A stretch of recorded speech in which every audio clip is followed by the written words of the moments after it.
She was America's most beautiful teenager. By 15, her face sold jeans to millions. But behind the radiant smile in those iconic Calvin Klein ads lay a girl who wasn't allowed to grow up. Not on screen, not in the studio's eyes, and not even, it seemed, in her own life. Brooke Shields became a symbol of untouchable youth at an age when most girls are still figuring out who they are.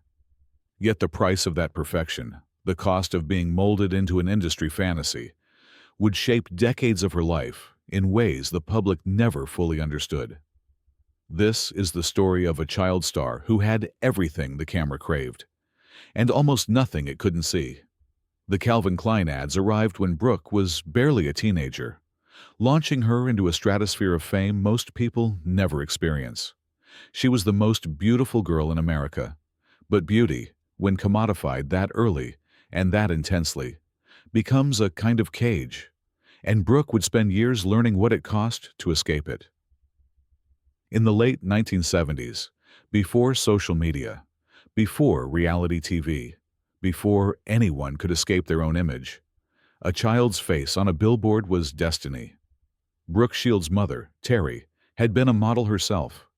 She understood the industry's hunger for youth, for innocence, for that ineffable quality that made people stop and stare. When Brooke's ethereal beauty emerged in early childhood, those impossibly wide eyes, that bone structure, that something intangible, Teri made a choice. She would guide her daughter into the spotlight. She would manage the machine. She would protect her. Or so the story went. What the public saw was a young girl who seemed to glide through roles with ease. What few realized was that Brooke's entire childhood was engineered around her image. School was squeezed between auditions and shoots. Friendships were filtered through the lens of whether they might complicate the brand. Her body, her appearance, her personality, all were tools to be maintained and refined. The industry didn't see a child, it saw an asset. In 1980, at age 15, Brooke appeared in The Blue Lagoon, a film about two teenagers stranded on a remote island. The movie became a cultural phenomenon, and Brooke became a symbol of erotic innocence, a troubling liminal space that would haunt her career and her life. The film wasn't explicit by today's standards, but it was provocative enough to cement her as a kind of forbidden fantasy in the cultural imagination. Adults whispered about her. Newspapers debated her body. The Calvin Klein campaign that followed only intensified the objectification. She was being consumed, piece by piece, and she was only a child. What did it feel like to be 15 and watch the world reduce you to your physical form? To read criticism and desire intertwined? To know that your worth, your survival in this industry, depended on remaining young, beautiful, and compliant? These are questions Brooke herself has spent decades trying to answer. But in the early 1980s, there were no answers. Only the relentless machinery of image-making, with Teri at the controls. Brooke's ascent was almost impossibly swift. She transitioned from modeling and guest roles to leading parts in television and film. She appeared in Endless Love, opposite older actor Tom Cruise. She hosted Saturday Night Live at 16. Each appearance was meticulously groomed, each outfit debated, each word carefully weighed.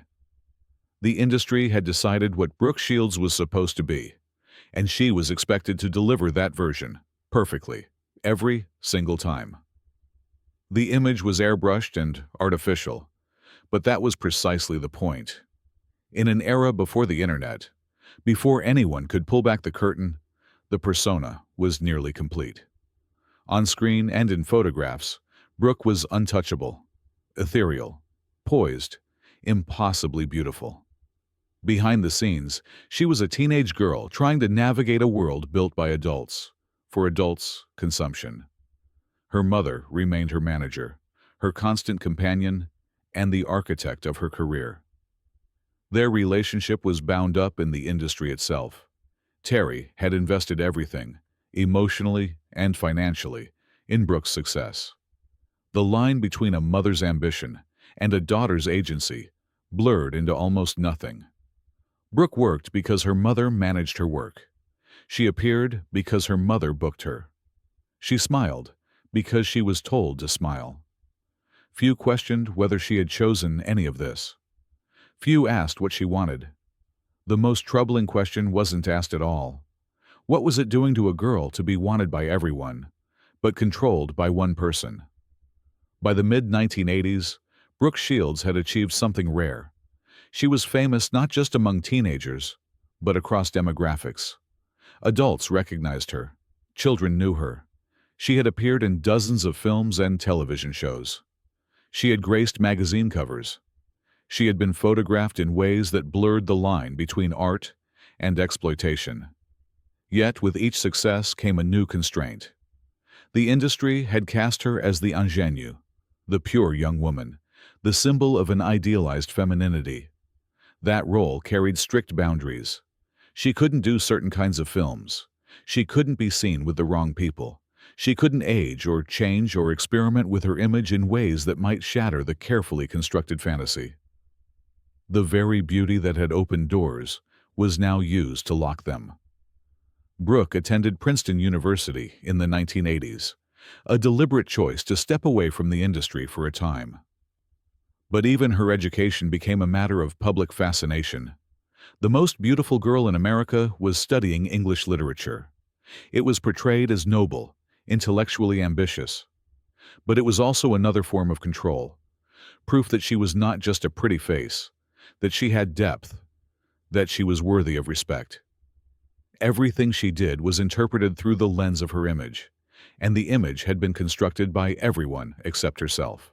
Who was Brooke Shields beneath the brand? The industry didn't want to know. It was far more profitable to maintain the myth. During her college years and early 20s, Brooke began to push back against the constraints. She wanted to take on more complex roles. She wanted to be taken seriously as an actress, not just as a beautiful face. She wanted autonomy over her career and her image. But the industry had spent years investing in her as a specific kind of star, and breaking that mold would mean risking everything. In 1989, she appeared in a film called Speed Zone, a comedy that was a departure from her previous work. She took on a television role in Suddenly Susan in the 1990s. These weren't just career moves. They were attempts to redefine herself, to prove that she could do more than fulfill the fantasy. But for years, the industry and the audience resisted. She was still being asked about her beauty, still being photographed in ways designed to highlight her youth and attractiveness, still being caught in the web of her own image. Her relationships became tabloid fodder. Who she was seen with mattered because it affected the brand. Her private life wasn't private. Romantic relationships were scrutinized not for their emotional truth, but for what they signified about her image. Did she date the right person? The wrong person? Someone who elevated her status or diminished it?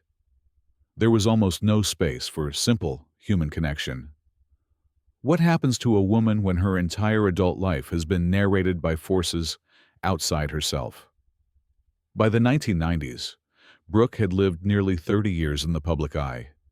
She had been a child star, a teenage icon, a young woman constantly remolded and repositioned. She had endured the objectification, the control, the impossible standards. And something had to give. She became increasingly vocal about the exploitation she had experienced. She spoke about how the industry had preyed on her youth. She discussed the way her body had been commodified and the damage that had caused. She moved away from the image that had defined her, taking on more substantial roles, appearing in different kinds of projects, reclaiming her autonomy. It wasn't a clean or easy process. The industry that had built her into a symbol didn't want to let that symbol go. Brooke also struggled with depression and other personal challenges, struggles she would later discuss openly. The toll of a lifetime in the spotlight, of having been consumed and controlled from childhood, was real and profound. Her journey toward healing and self-definition became as much a part of her story as her beauty had been. Around 2000, she appeared in Suddenly Susan, a television show that allowed her to showcase comedic timing and range. Later, she would appear in The Middle and other television projects that gave her more creative freedom and less focus on her appearance. These were quiet reclamations of her career, moves that allowed her to work as an actress, rather than as a commodity. In her 40s and 50s, Brooke Shields has become something she wasn't allowed to be when younger, herself.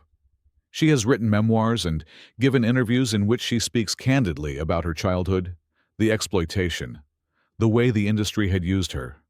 She has become an advocate for child protection in entertainment, speaking about the vulnerabilities of young performers and the need for better safeguards. Her relationship with her image has transformed. She no longer runs from her past or tries to deny the stunning photographs that made her famous. Instead, she has contextualized them, placed them within a narrative of a girl who didn't consent to being consumed, who survived the industry, and who has spent decades reclaiming her own story. Brooke has been married twice. Her first marriage, to tennis player Andre Agassi, ended after 2 years. Her second marriage, to screenwriter Chris Henchy, has lasted since 2001 and has produced 2 children. These relationships represent a different kind of life, one less mediated by the industry, one more private, one more fully her own. She has spoken about the joy of motherhood, of having relationships that weren't commodified or debated in the public sphere. She has also become a producer and has worked behind the camera, giving her more control over how stories are told and how women are portrayed. This shift from being the object of the camera's gaze to controlling what the camera captures is perhaps the most profound reclamation of all. What many people don't know is that Brooke's journey has included struggles with depression and postpartum depression. She has been open about mental health challenges, breaking the silence that often surrounds these issues in high-achieving, high-profile women. Her willingness to discuss her own vulnerability has helped destigmatize these conversations and has shown that no amount of beauty or success can shield a person from genuine human suffering. She has also discussed the lasting impact of early fame on her relationships and her sense of self. Growing up in the public eye meant that she didn't have the privacy to make mistakes, to figure out who she was, to develop a sense of self outside of how others perceived her. That void, that missing developmental space, has been something she has had to consciously work to fill as an adult. The scars of her childhood fame aren't always visible, but they run deep. The industry that had consumed her youth didn't leave her unscathed. But what makes her story powerful is that she has not allowed those scars to define her. Instead, she has integrated them into a larger narrative, a narrative about resilience, about the price of beauty, about the importance of protecting children from exploitation. If you've ever felt consumed by an image of yourself, if you've ever struggled with the gap between who people think you are and who you actually are, Brooke's story speaks directly to you. And if stories about resilience, about the cost of beauty, and about women reclaiming their own narratives resonate with you, subscribe for more explorations of the hidden lives behind the public myths.